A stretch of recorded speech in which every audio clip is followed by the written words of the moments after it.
I want to talk about this Matt Barnes story that I seen. So, former NBA player Matt Barnes says he lost $61,000 after being targeted by an AI-driven scam.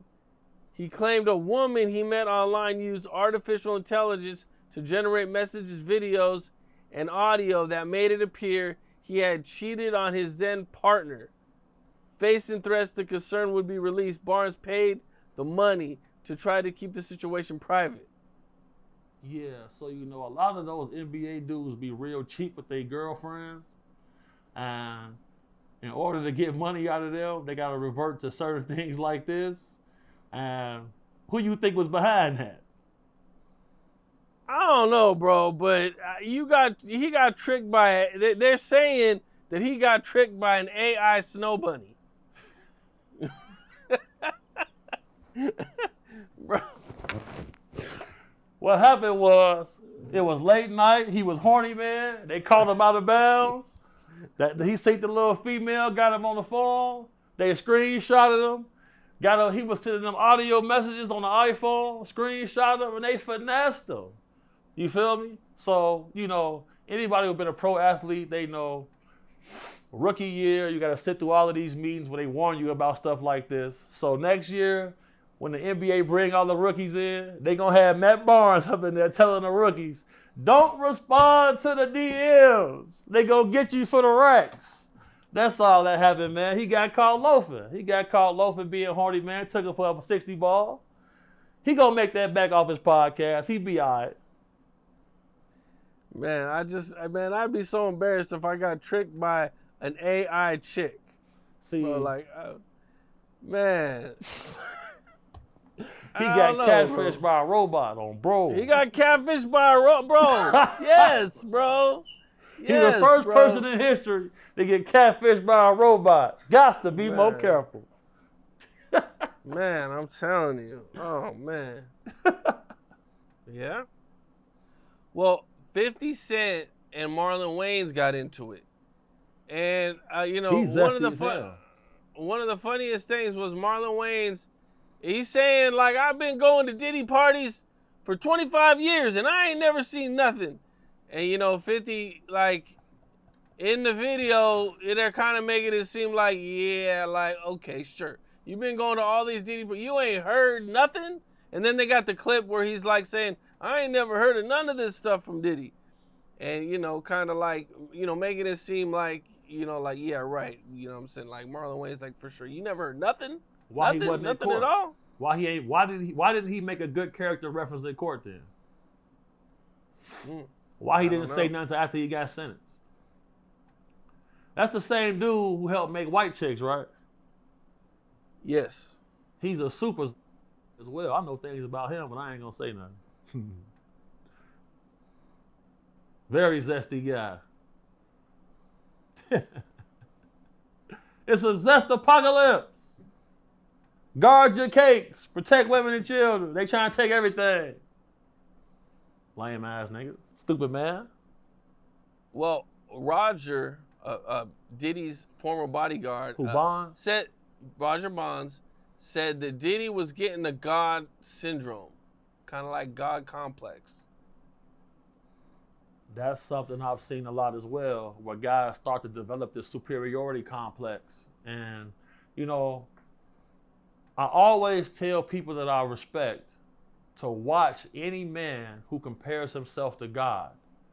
And shout out my boy Ro. Ro had sent me a video earlier where Diddy was comparing himself to Jesus.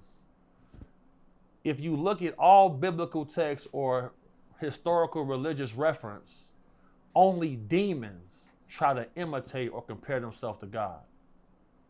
So that's something that a demon would do. Interesting, man. Do you deal with this type of stuff a lot with celebrities? All the time.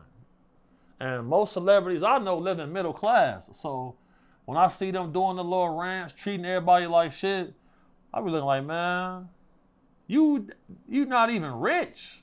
You just famous.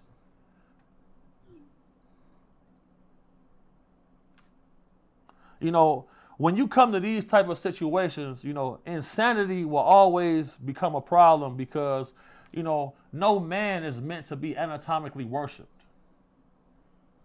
So once you start worshiping a person who doesn't have immortality, they're not going to make just choices or decisions. To be like God means to have empathy, and you're going to treat a roach the same way you treat a person. A life is a life to somebody that's an all-seeing force. Fourth grade. They start treating people like they're less. Yup. More and more often, and it just gets worse and worse. And you know, like you said, nobody really checks them because if they try to check them or talk to them, they just kick them right out of their circle, and they don't give them access no more. You know, it's like You can't, you know, you can't even come around no more. Yeah. Man, that's a nuts, dirty game, Cam. Now remember, I was telling people this in their first interview that hit 1 million. This the same things we've been talking about along the course of all the rest of the interviews. It lead up to this moment. And, you know, I feel like there's more documentaries coming. I feel like there's more people going to start to come out because content is king now. And every platform, every big company, you know, they trying to get in while the getting is good. Mm-hmm. Facts. Yeah, man. You know, there's a lot of people really doing a lot with shows and really turning it up lately, which is cool. You know, a lot of people gonna be able to make a lot more money. So absolutely, that's definitely dope. You know, one of the most you know, surprising things that, you know, I thought we had heard all the Kid Cudi stuff that we could hear, but in this documentary, his assistant comes out and she says that Diddy found out Cassie was with Kid Cudi and he kidnapped her, made her go to Kid Cudi's house, and he planned on killing her.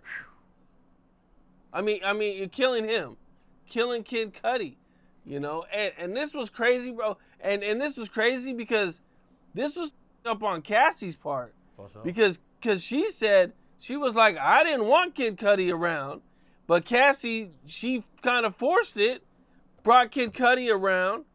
Diddy finds out, and she ends up getting fired. So now Cassie, she up too. Like, sure. Hey, come on, bro. For sure. You know, Diddy's this crazy, jealous person, and you bringing another dude around the assistant, you with her life and her job. But that was crazy. I thought that was one of the crazy stories from there that we never heard. Like, Diddy's a fool. That come with a trauma bond, because anybody who's investigated trauma bondsmanship, the abused always tend to idolize or worship their abuser. I've seen it over and over and over. Those same principles apply to this situation. And whenever there's drugs and alcohol involved, you know, you got somebody who got unlimited money, so you can always live in a hypnotized state. People don't tend to reconcile with all of these things until after rehab or a detox. And after Cassie got out of rehab, that's when she filed the lawsuit.